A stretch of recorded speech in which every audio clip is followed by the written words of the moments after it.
Hi, it's Cindy. Today I wanted to talk about national and local coverage determinations.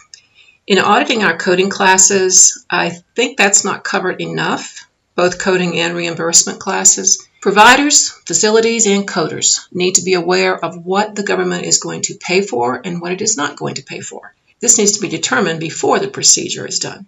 On the CMS.gov website, you can search for local or national coverage determinations.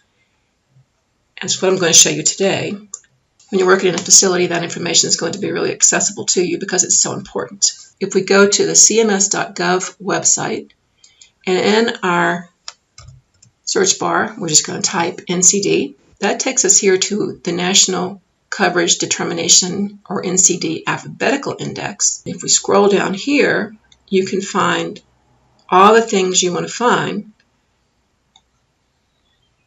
As you can see, it's very detailed.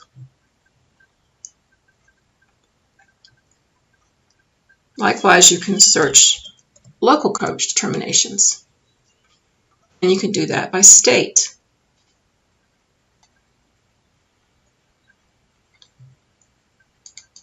And if we look at Colorado, and we're going to look at all active local coverage determinations.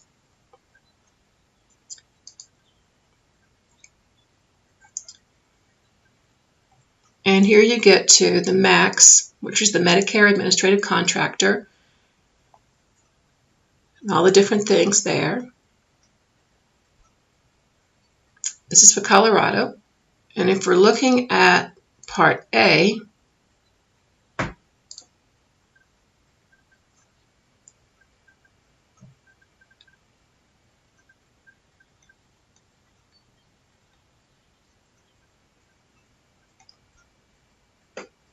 and I want to look specifically at hyperbaric oxygen. I don't see a search bar on here. So here it is right here.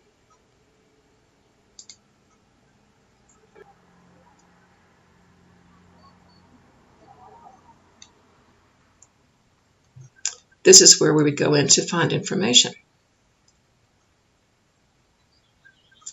You see there's also a national coverage policy related to this.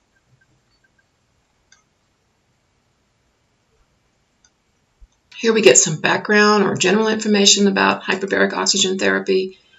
And then we get to guidelines for specific conditions. And this is where the facility and the provider learn how they need to be documenting in the medical record in order for this therapy to be covered.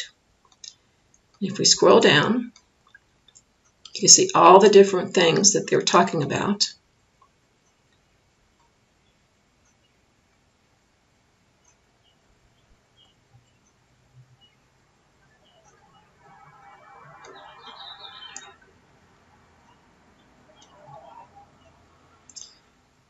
If we look here, let's just look at this one. This is a local coverage determination referring you to the national coverage determination, 20.29, where Medicare covers the use of hyperbaric oxygen therapy for chronic refractory osteomyelitis shown to be unresponsive to conventional medical and surgical management.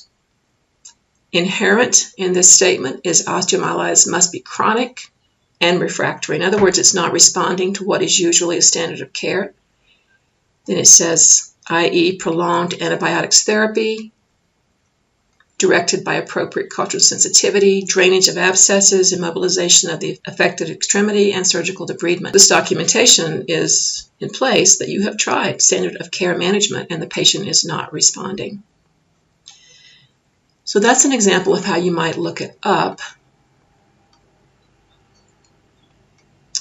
And I pulled up the national coverage determination for that therapy, 20.29, just to see. And it outlines the covered conditions and the non-covered conditions. And you notice the local coverage determination was much more detailed than this national. Going back to the local,